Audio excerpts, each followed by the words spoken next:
Salmon Homecoming is on September 17th from 10 a.m. to 5 p.m. at Pier 62. Join the Salmon Homecoming Alliance in a celebration of Indigenous peoples and cultures and the importance of protecting our salmon and our environment. Featuring performances, arts and crafts, food, dancing, a canoe welcoming ceremony, and more. All are welcome to join in this 30th anniversary celebration. Visit waterfrontparkseattle.org/events to learn more about the Salmon Homecoming on September 17th. Women are not an homogenous group. We face discrimination differently depending on factors such as ethnicity, age, socioeconomic status, and more. Rainier Avenue Radio is proud to amplify women's voices. They are the experts of their own lives, initiating conversations within their community about challenges they face, the solutions they're working on, and the opportunities they see. Please join us this Sunday from 2 to 5 for Women's Voices on Air. We know our challenges. We are the experts of our lives. We are master multitaskers, prioritizing our family, friends, and our faith above our own needs. Our needs and voices are too often overlooked. Please join us this Sunday from 2 to 5 p.m. for Women's Voices on Air. We tell our stories in our own way. On Rainier Avenue Radio.world, look for the Change Your Food, Change Your Life show. I'm Dennis Weaver, your good food guide and host, helping you to feel good and look good, and who wouldn't want some of that? All that and more from the Change Your Food, Change Your Life show on Rainier Avenue Radio.world. Stories, songs, and guests. Begin living the organic good food life, and the rest of your life just may be the best of your life. Hose up, baby, to your help. Struggling to pay your mortgage? If you lost a family member to COVID-19, you may be eligible for homeowner assistance funds from the government. Call 1-877-894-4663 now, or visit washingtonhaf.org. That's washingtonhaf.org. Because losing a loved one does not have to mean losing your home. Rainier Avenue Radio.world is your 24/7 digital media hub. Tune in at Rainier Avenue Radio.world. Also find us on Facebook, Twitter, and TuneIn apps. Welcome to Rainier Avenue Radio. This is Afternoons with Monique, recording live in Seattle, Washington, every Thursday at 1 p.m.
Good afternoon, Seattle. This is Monique Lee from the Afternoons with Monique show.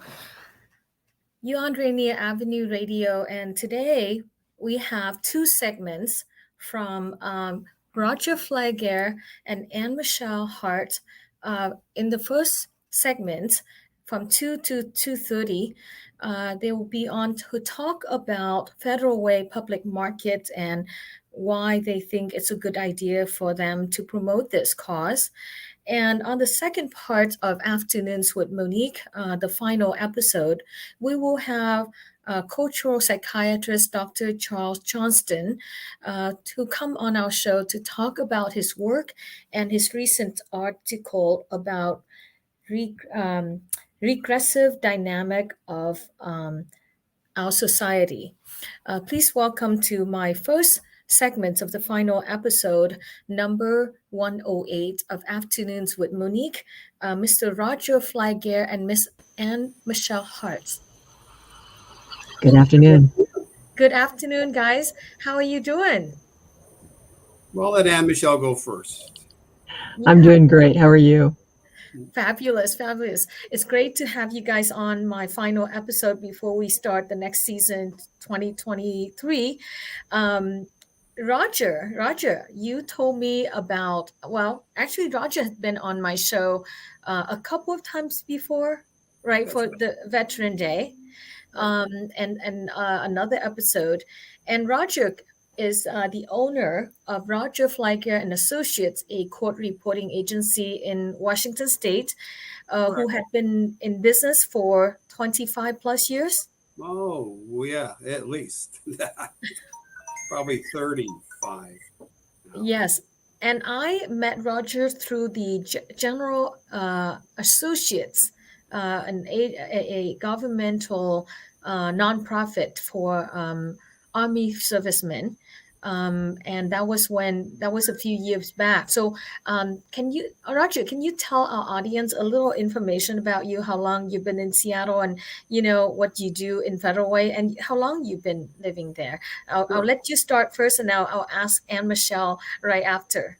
All right. Let's see if I can get through that in a hurry.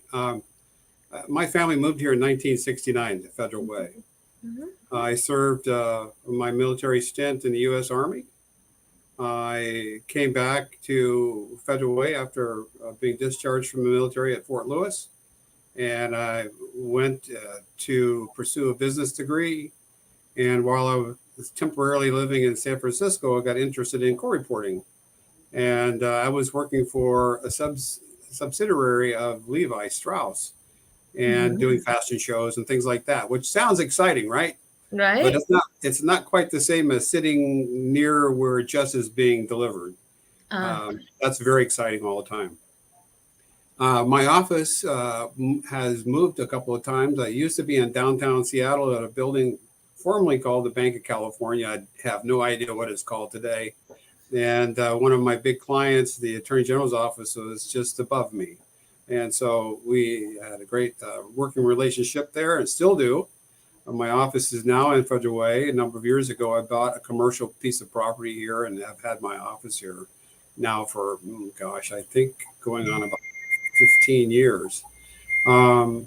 But I've run for office a couple of times and, you come within striking distance and yet it doesn't work out. And that doesn't stop me from trying to make this community better. And in 2015, I started to pursue a public marketplace here in Federal Way because we don't have a downtown. Federal Way is a unique city that does not have a downtown. Mm-hmm. And I thought if we could get a public market lit up here, that it would help a couple of things along the way. And certainly even more so today. We have a performing arts and event center that is at times is struggling to make its nickel. And I think if we were to get the location that we so desire, we would be able to really encourage people to not only come to the public market, but go to events at the Performing Arts and Event Center. And the city of Federal Way is adamant in pursuing what they call a walkable downtown. Mm-hmm. So with light rail coming into town, and it's going to be kind of like the stop here until they go to Tacoma for about 4 years. I think this is a great time for a public market to spread its wings and become a tourist attraction. And so that, like Pike Place Market, it's really great. And later I'll let AnnMichelle talk, but I do want to talk about a place that AnnMichelle and I went to in Eugene, Oregon. So, so I'll let AnnMichelle go ahead. So before Michelle start, and I'll ask her this question. Would either one of you happen to know what the population of Federal Way is? Slightly over 103,000 people. Okay. Well, it's the fourth largest city in King County. fourth largest city. So it's about, for those of you who are listening in and new in town, Federal Way is a city that is about 30 miles south of downtown Seattle. And it's lands widespread. It doesn't have a lot of high rises, so there's not as much traffic in that city. And oftentimes I have thought, downtown Seattle is so crowded.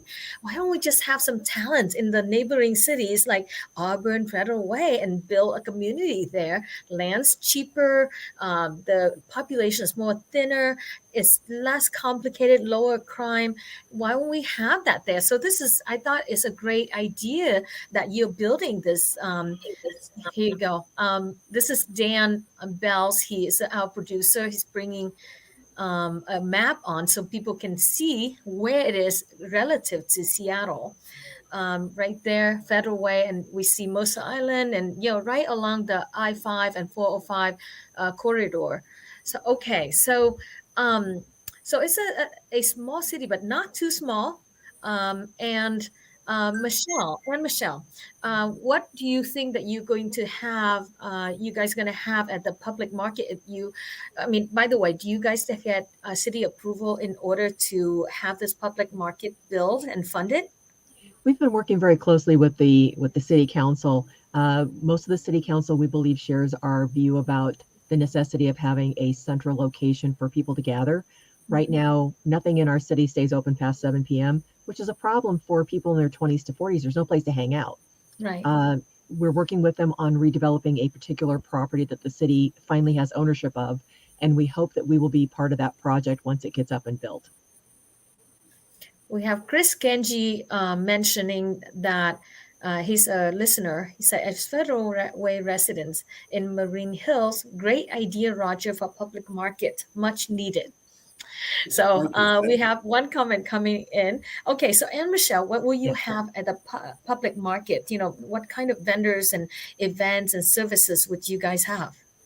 We still are in the planning stages, so everything's on the table. We're not going to be able to, of course, accomplish everything right off at the beginning, but we're looking at things as far as vendors inside the market itself. We are looking to have crafted things. We're looking to have services. We are a very diverse community. Our school district has 150 languages spoken, so we believe that there's enough of a community out there in each of those languages that they're missing something from home that someone in their community can make and then offer to sell to their ethnic group, but then also educate the rest of us on their community and what makes them so special, so we can all learn what's best about each other. So in building the market out, we're looking for some anchor stores. We're looking for either a meat market or a fishmonger. Mm-hmm. We hope to have some sort of a restaurant, not a chain store, but a local restaurant that wants to come in. We're looking to bring over our farmers market, so we have a synergy between our current farmers market and us, our public market. In addition to that, we're looking to do celebrations on community ethnicity groups. So if there's a holiday that they celebrate, we want to celebrate it too. If there is a social service that we can offer, let's say somebody is working 6 days a week. If we can bring a nurse in to do blood pressure checks, that would mean somebody doesn't have to take time off of work to go to a doctor and lose income. They can just get their blood pressure checked and then have a few health questions answered. And maybe the nurse will say, you don't need to see a doctor, do this or this, or yes, right, you need to see a doctor, please schedule one immediately. It has a sense of community from what I'm hearing. The formal route is not always convenient for people to go to, especially if they don't have insurance and whatnot. And maybe their problem is not very serious, that could be, and we all know our healthcare providers these days is overworked in all levels. So that is a service that I believe might be very beneficial for some of the folks out there in your community. Speaking of community and cultural ideas, you are talking on a radio show that attracts a lot of diverse ethnicities listening in. So folks, if you have restaurant ideas or restaurateurs in the community that want to explore, branch out, here you go, opportunity with the Federal Way public market idea. that you can join forces. So and communities such as Asian communities and other ethnic communities in Seattle, why not branch out and reach out to Federal Way? Only, is it 30 minutes away? Was I correct? Is it closer than that, or it's about? It's about 30 minutes on a good traffic day from Seattle. On a bad traffic day, it's about 45 minutes. Okay. I've been there, Federal Way. I believe it's right before Puyallup, which is where the state fair is, yes. Right? Okay. So yeah, children love to go down there during the summer to play at the Y Wave, which is right a little bit south border of you guys, right? Mm-hmm. And the state Puyallup Fair now, Washington State Fair, or something like that, is just a little bit south of you guys, correct? So there's already a lot of activities that are heading towards the south end these days for family and children. So what do you need right now in terms of public support or governmental support? Who are you envisioning will fund and support your project? Well, let me speak to that real quick. There's a process that we have to go through. It's called feasibility studies. Mm-hmm. And feasibility studies will give us a lot of unique information. We've also just recently doing an internal, what's called a SWOT study, which is strengths, weaknesses, and things like that. And so we're in the process of, we're kind of wrapping that up to present that to the city council. But the feasibility studies that we're asking for funding for will be much like what they do for the implementation of a new school and things like that. So they go out and they reach out to the community and see exactly what kind of a support is going to be behind that, and is there a lot of pushback on that. And so far, through our various outreach and community events, there really hasn't been any pushback. There's a lot of, please get it built, and can you have it? Can we open up a store there next year? Or yesterday I got a phone call. Seriously, I got a phone call from a guy thinking that we were open, and he was looking for dry ice. And I said, we're not open yet. But he's he's excited about it. I thought maybe you might be open already, but I said we're not. So I get phone calls like that from time to time here in my office, which I enjoy having those discussions with our community people here. And so that part of the feasibility is, will the community support it?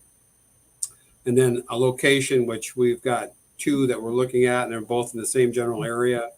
And the third is a design, which we have the architect from the Point Ruston Public Market is on our board. And we have another gentleman who did a presentation, architectural presentation, and submitted it to the city.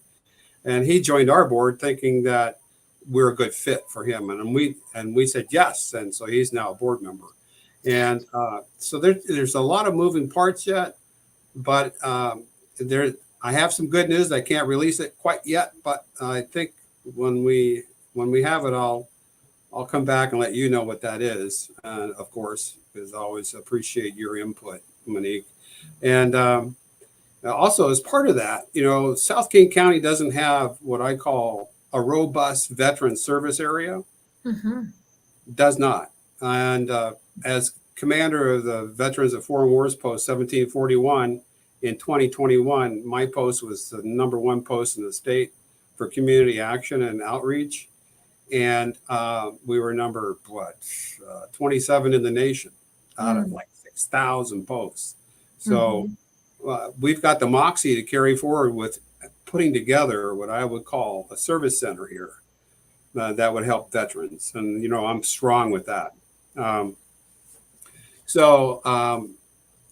Maybe we could touch on our visit to Eugene, Oregon. AnnMichelle, you want to talk about that? Because it was a great visit.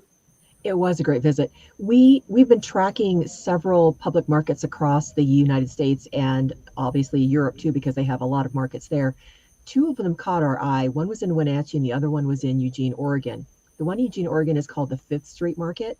And we initially went to go down because we felt like their model and their way of doing things is going to be very similar to ours. And we managed to get a sit down with the owner and the driver of the public market down there. His name is Brian Obie. He gave us some really good tips. The property down there is a little bit bigger than we were expecting, but it has all the earmarks of what we want to have in our market. Mm-hmm. And so in talking to him, we got advice about, where did you start 50 years ago? How did you get here? And I'm not so much interested in where he is right now, because we're way behind him, but I'm interested in finding out how he got started and how he deals with his tenants and how he got off the ground and how he got it to grow to where it is today. Right. And his place was so inspirational. It's just like, everything they did had such a special touch to it. The way it was designed, it evokes a very industrial but very hardworking feel, which is what we would like on ours. And every time we turned around, it was like, I can't believe they did that. And finally, after about 2 days, we finally said, we should stop saying that and say, but of course they did.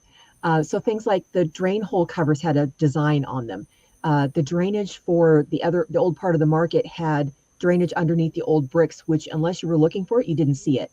There are concrete pavers that have quotes from famous people like Dale Carnegie.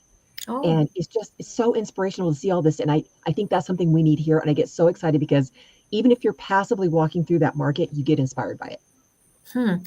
How did you guys come together with this great idea? When did it start, Roger? Well, I started this in 2015, and I did a little bit of public outreach with a small group of people. I think AnnMichelle was part of that initial group. And then I got really busy with what I do for a living, and I had to kind of lay it down and walk away, but never leave it out of my mind. And then we established the Federal Way Public Market officially with the state of Washington in 2021. And so, but we had been meeting before that, just trying to figure out how we're going to move forward and how we should move forward. And that's all come together. And, we're really excited about what light rail is going to deliver here. Yeah. It is, it's going to be right next door virtually to the public market and the PAC. And I'm very confident that this is going to happen. And then the light rail here is not slated to be finished now. They did another push off to 2026, basically. And that would give us enough time to have broken ground and maybe crack a champagne bottle on the side of the building. Yeah. And that's what I'm hoping. So that should give us plenty of time to get a lot of the ducks in order and construction started. So now, have you received support from the community, your group that you are meeting and interviewing architects and plans and things like that? Who else besides the two of you are working on this? It sounds like a pretty big project. Yeah, Ann, why don't you describe who our board members are? Sure, I'd be happy to. So in addition to Roger as our president, Greg McCann is our vice president, Dave Harrelson is our secretary, I'm the chief of staff, Reno Balatbat is our architect and staff, and then Ron Walker is on our board. We are still looking for more volunteers. This is a big, heavy lift, and the more hands, the easier it'll be for all of us. Not only that, but we're looking for people who just want to have input on our stuff and what we're going to have in it, because we want to be community driven, and we can't be community driven without people telling us what they want to start with. For example, one of the things that is a push for me is an incubator. I don't want to start a market without having local vendors ready to go. So that means starting an incubator. We've applied for a grant. We're hoping we're going to get that, but starting an incubator so we get those businesses off the ground, ready to go when we're ready to open. Also looking at doing kids programs. So I want to make sure we get the high school kids involved in coming into the market, either through a cooking class or through arts or entertainment, or having band nights where we have a public market at night where we have local entertainment for the younger crowd to come and just hang out and have a living room away from home. And then Greg McCann has this dream of sitting at the top of our big staircase and drinking a local wine or a local beer and watching the sunset behind Rainier. And that is the best view vista from our city. It's the highest point in our city. So that would make a great vista for us. Oh, wow. It sounds very exciting. Now, I was going to ask you, has the city government, the council, the city council, have they been supportive? I'll answer that with a yes. Okay, all right. That's all we can say for now. Okay. But we're going to have more information on that in a little bit. But generally, in our conversations with all the city council people, all the various leaders of the various departments and commissions that I used to serve on, they know that this is going to be a game changer. They're going to add to their walkability, what they're trying to achieve. And so, of course, they're going to be behind this. And the products that you guys produce in Federal Way, what are some of the agriculture and industry that is within your community that you plan to highlight with this public market? Can you touch on that briefly? Well, I think, when we talk about that, it's still in an imaginary kind of world yet. So, public markets, all the ones that I've been to, and I've been to lots of them around the world. I've been to Barcelona. I've been, the major ones, New Orleans, the French market, and Paris. But what really sets off when you walk into a public market, if it's designed right, the first thing that always gets people is what they smell. Right? And so it's bread. Believe me, if there's a bread pastry shop, it's going to catch them soon, the moment they walk in. Yes. And in fact, Brian Obie's Provisions, that's the name of his little grocery store that sets inside his public market. The first thing you smell when you walk in there is the bread. And the second thing you smell is the coffee. Right. It just goes on. A couple of those. It drags you through the whole store. I mean, so that's what public markets should be all about, is smells that are pleasing, that are welcoming, that want to make you feel at home. The idea is that, as Ann kind of hit on a little bit, a place to gather with your family, your friends. And so we anticipate to have space outside in nice weather like today. Today is just, I just got back from a walk before this. Yeah. It would be just amazing to be able to sit outside, have lunch with friends and family, or come back. We're hoping to have a night market. I've been to night markets in the state of Washington. One that impressed me the most was in Spokane. If you've ever been to a night market over there, you'll know what I'm talking about. If you haven't, you should make a trip just to experience it. It's fabulous. Will you have vendors like florists, like Pike Place markets, and produce and seafood vendors that will come and sell their products? Absolutely. I don't know if we'll have any flying fish, but that's kind of a one-off in Seattle.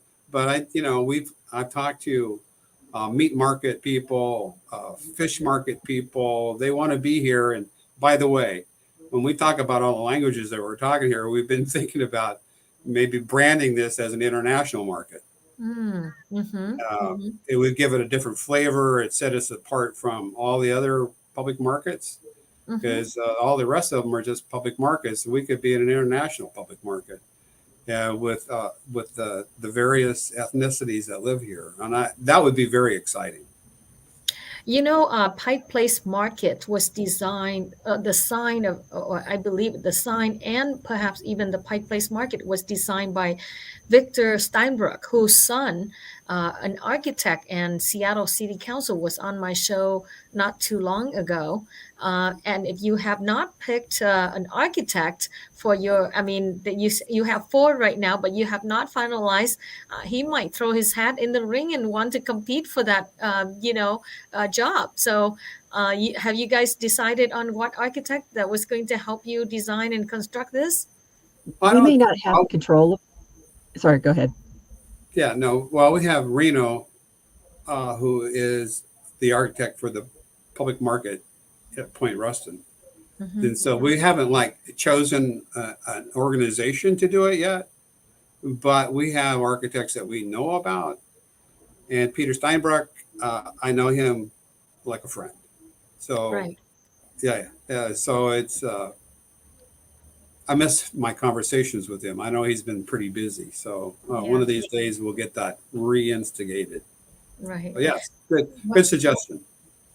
Well, I'm really glad that you guys, Roger and AnnMichelle, you guys are able to join Afternoons with Monique today and share with our community your vision of how you're going to make Federal Way even more fun and exciting and a tourist attraction similar to that of Seattle, which is way overcrowded and trafficy at this time. So perhaps that would be a change of pace that we would like to see. And I'm very encouraged to and excited for you guys. So thank you for coming on Afternoons with Monique and sharing with us your vision. Thank you. And if somebody wants to get a hold of us, they can find us at fedwaypm.org or on Facebook and next door at Federal Way Public Market. And I'm hoping that in closing here, that people will refer to Federal Way as Friendly Way when we get this thing built. Awesome. Well, you guys have a great afternoons, and thank you for joining me on the final episode of Afternoons with Monique for 2022. Have a great one. Next, we're going to have, you're welcome. Yes. Next up at 2:30 or 2:31, we will have Dr. Charles Johnston, a psychiatrist, futurist, and author, coming on Afternoons with Monique to share with our audience his thoughts on the creative process and what he's called regressive dynamic of our society, of our modern society. We'll be right back. Rainier Avenue Radio, your community radio station will provide you with more information. Rainier Avenue Radio. Are you a small business owner in Seattle who was impacted by COVID-19? The Seattle Office of Economic Development is investing $8 million to connect small businesses to operating capital. The Small Business Capital Access Program will lower the cost of Washington State Small Business Flex Fund loans by paying down 25% of the loan principal. Eligible small businesses can borrow up to $150,000 with a 4% interest rate to cover expenses like payroll, rent, utilities, and supplies. You're listening to Rainier Avenue Radio.world. I'm Granville Emerson along with my partner, Ronald Pepe. And we host the show Little Line Sports right here on Rainier Avenue Radio.world, where we talk about football, basketball, local sports, national sports, Seahawks, UW, Seattle U Redhawks, Garfield Bulldogs, all that and more right here on Little Line Sports on Rainier Avenue Radio.world.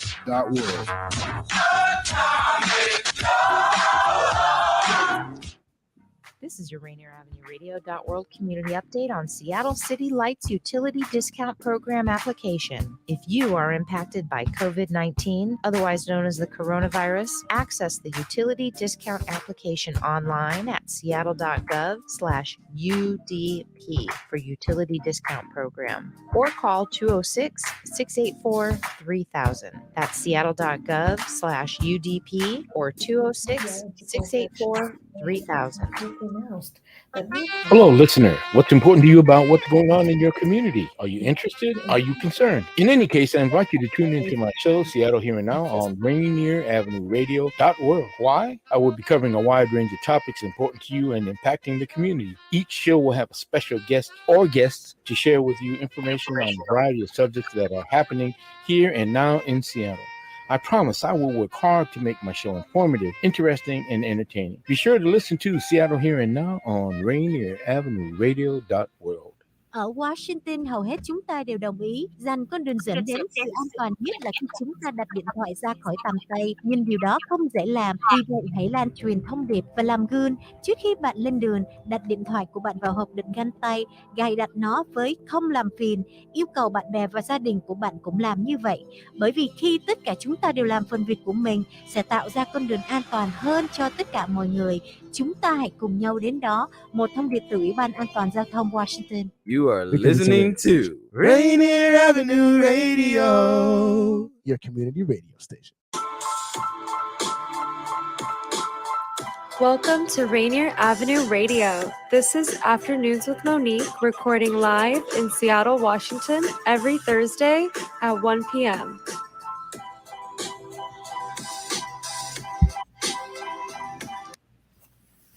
Welcome back to Rainier Avenue Radio Afternoons with Monique. I'm Monique Lee, host of Afternoons with Monique. And for our second segment of the last episode of 2022, I have Dr. Johnston, a psychiatrist, futurist, and author, coming on Afternoons with Monique to share with us some of his thoughts about a recent article that he had written about something he called regressive dynamic in our society. Please welcome to Afternoons with Monique, Dr. Charles Johnston. How are you, Charles? I think you might want to take off your mute button. You're on mute. Can you hear me? Okay, not if you hear me. So if you're unable to take yourself off mute, may I suggest you shut down your computer and restart everything from scratch within a minute or two. That will take. I'm not able to hear you, Dr. Johnston. Are you able to hear me? Write in the private chat if you can hear me.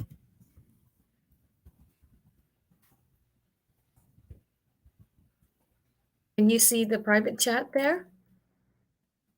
No? Okay, you cannot hear me?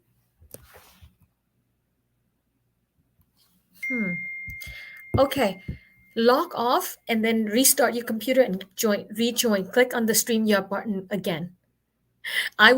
While you're gone, I will introduce your biography to the audience. I will reread it. Okay. Here I have Dr. Yes, you can call me on my phone.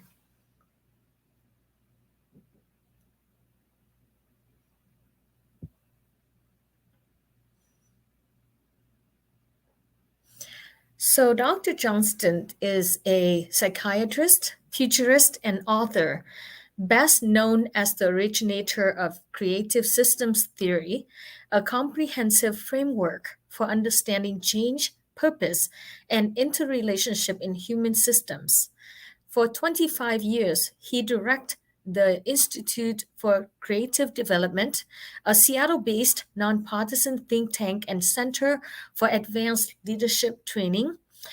You can read more about that at creativesystems.org. The concept of cultural maturity, a key notion within creative systems theory. He wants to help us understand and make sense of the times we live in and the choices that will be best support a healthy human future. The professional side of his life has two parts. He is primarily professionally involved in his work as a futurist and author. He focused on further elaborating the concept of cultural maturity and the ideas of creative systems theory. His efforts include writing 11 books on the future and what it asks of us. And you can have more information at charlesjohnstonmd.com. It also includes a blog at culturalmaturityblog.net, a podcast, lookingtothefuture.net, and a YouTube channel, Ask the Cultural Psychiatrist. He continued to limit, to some extent, still practice his psychiatry in private practice. Not only a blogger and writer, Dr. Johnston had also been a director and physician in private practice for the last 40 plus years. He is director at the Institute for Creative Development, and he is based in Seattle. Dr. Johnston, I should say, earned an MD from the University of Washington and a bachelor's of zoology, and he practiced his psychiatric residency at the UC Davis, University of California, Davis. And he had written 11 books on the subject of culture and his point of view on where we're going as a society, his thoughts on creative systems, which he will rejoin us here in a minute to. Oh, let me call him and see what's going on with him. Okay, Johnston.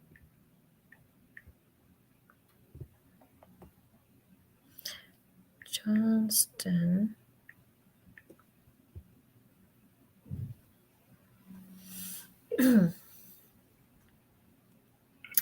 Yes, hello.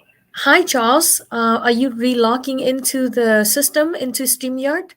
Well, I am trying, and I've done everything they say here, and I'm not hearing you, and you're not hearing me. And did you retry to rejoin us? Yes, I did. 3 times. You click on the StreamYard link, and it didn't take you in? No, I'm taken in so that I can see you, and I can see you talking, but I can't hear you. And can you see me? Well, not right now, but what I've earlier you did, right? Because I've logged out now in order to try to get back in with sound. And Charles, it Charles, indicates on the screen that in fact Charles, the sound is working. Okay, but I'm Charles, not hearing you. listen. What you want to do is to shut down your computer completely and restart it. And then you click on the email StreamYard link that I sent you, and you will be in the studio again very quickly. That's the best way. If you don't shut the computer down and restart it, you might have the same problem over and over. Okay, well, by the time I've done all of that, when we have a half hour, we're not going to have time. You'll be fine. I've been reading your biography and segments of your bio to the audience. So what you were going to share with the audience, I've been sharing with them. And we are live right now. So it won't take more than a couple minutes. Just go ahead and try that and we'll rejoin. Okay. So if you're on the phone right now, I'm going to continue talking to you because people can hear you.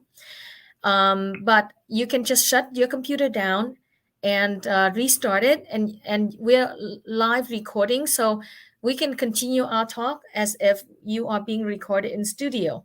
And you can rejoin visually when the computer is coming back. Is that okay?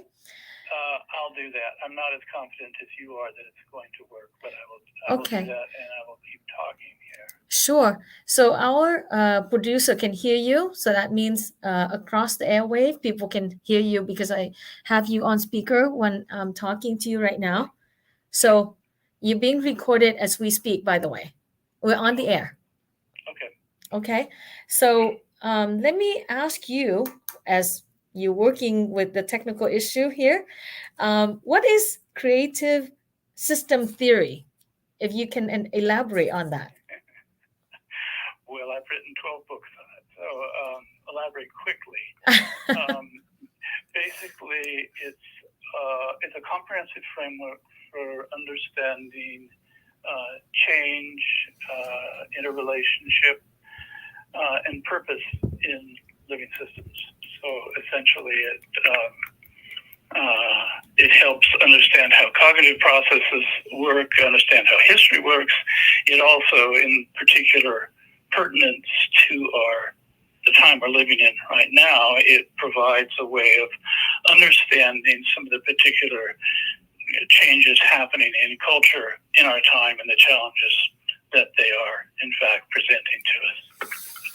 Well, I stand corrected. Earlier, I told the audience that you are an author of 11 books. So now you have another one added. So you have 12. It will come out next week. I see. So it probably isn't on the page yet. Right. So, you were a physician and you still a practicing psychiatrist in private practice to some extent. And you are an author and a futurist, according to the website. What does that mean that you are a futurist? Can you tell us what that is? Okay. Well, the term can mean a whole lot of things. Mm-hmm. I use it in a pretty particular way. Essentially, all a futurist means is that I'm concerned with what lies ahead for us. Mm-hmm. Which interestingly is not how we're used to thinking. I mean, we've all had classes on the past, but none of us, very few of us, until recently, have had classes on the future. But that's where we'll live, and so we have to be able to look out into times ahead with foresight in order to make intelligent decisions. So for 25 years, I directed an institution called the Institute for Creative Development, which brought together people from all over society to look at the essential issues ahead for us as a species and work on developing the capacities we need to make wise choices going forward. And that's essentially all my books come back to that kind of question. Something that's different in terms of my work as a futurist from most people who use that term is that most people who describe themselves futurists are focused almost entirely on technologies, new inventions that we might see in times ahead. And my focus is much more as, I call myself a cultural psychiatrist rather than a futurist, because my concern is human values, how we think, the kinds of perspectives we give to understanding ourselves, human relationships, culture, and changes inherently happening in all those areas in our time, and what it takes for us to be intelligent in relation to them. What got you interested in this area?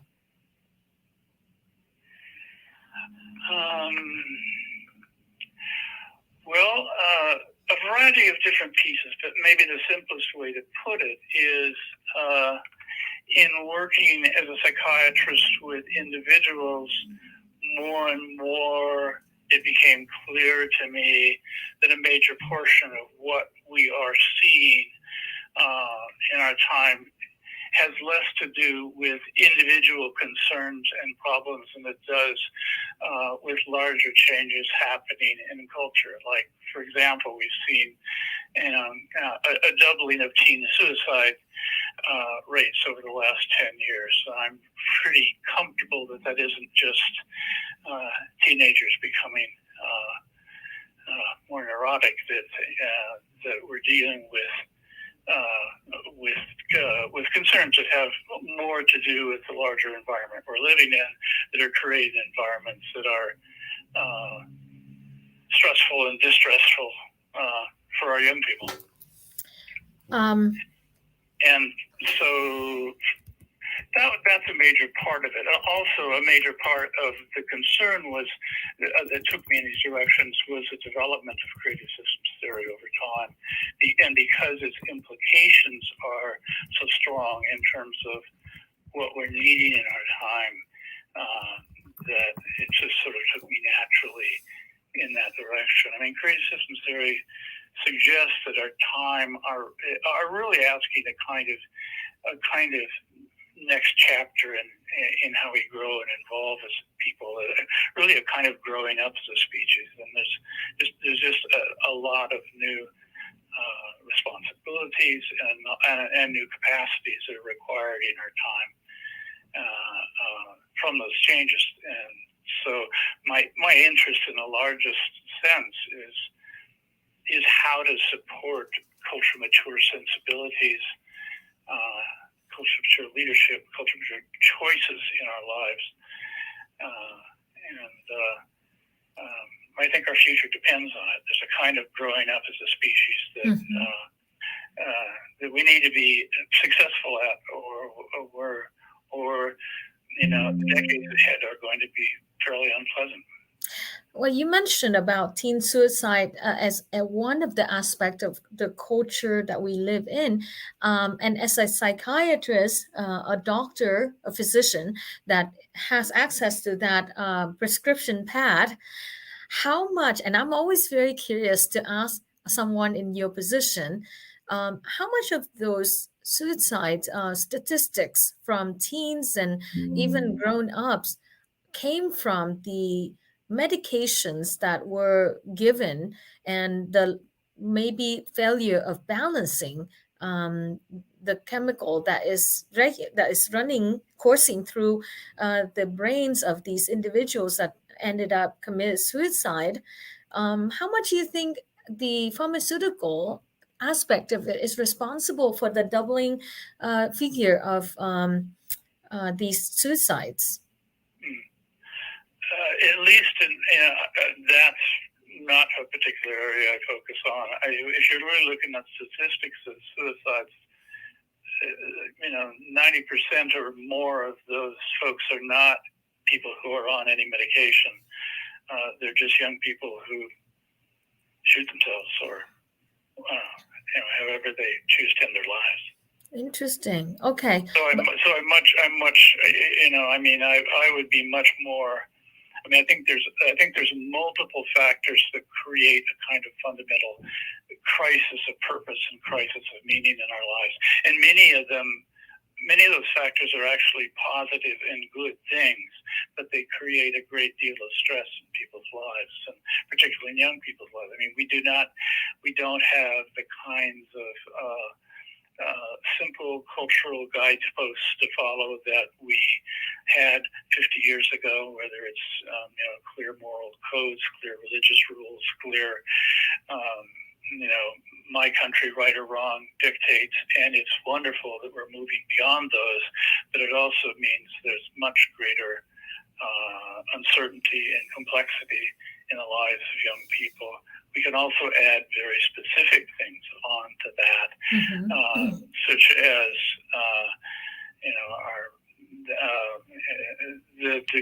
our device addiction and just the degree to which kids today are just bombarded with distractions that create conflict, and so they're left with less of a sense of just stability and coherence in their lives than there would be otherwise. So, I only think it's one portion of it. Certain people have made that doubling of teen suicide rates is over the last 10 years, and the only thing that correlates very directly with it in a concrete sense is that's the period of time into which kids are as locked into social media and the like from previous. I think that's only one factor of it. To me, standing back as a cultural psychiatrist, I'm almost less disturbed by the effects of device addiction and the like than I am that society is not more concerned by the effects that that kind of ongoing distraction is having. I think a lot of people are concerned. I've read a ton of people are looking for solutions online. On the community forums, many people voice their frustration and concern. So I think everyone's sort of starting now to be, yes. Right. And I want to go back to that statistics that you said just now. 90% you believe of the. I'm just guessing. Right.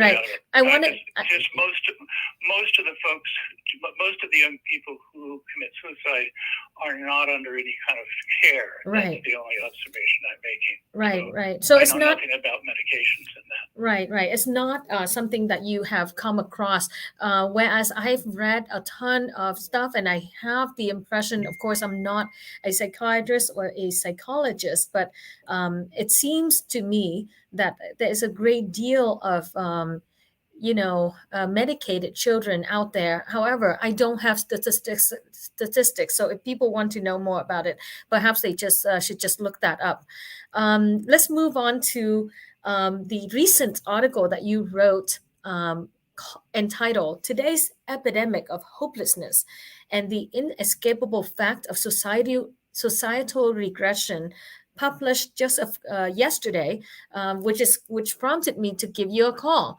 Can you tell us the gist of this article? I found it very interesting, and I'd love to ask you a couple of questions on it.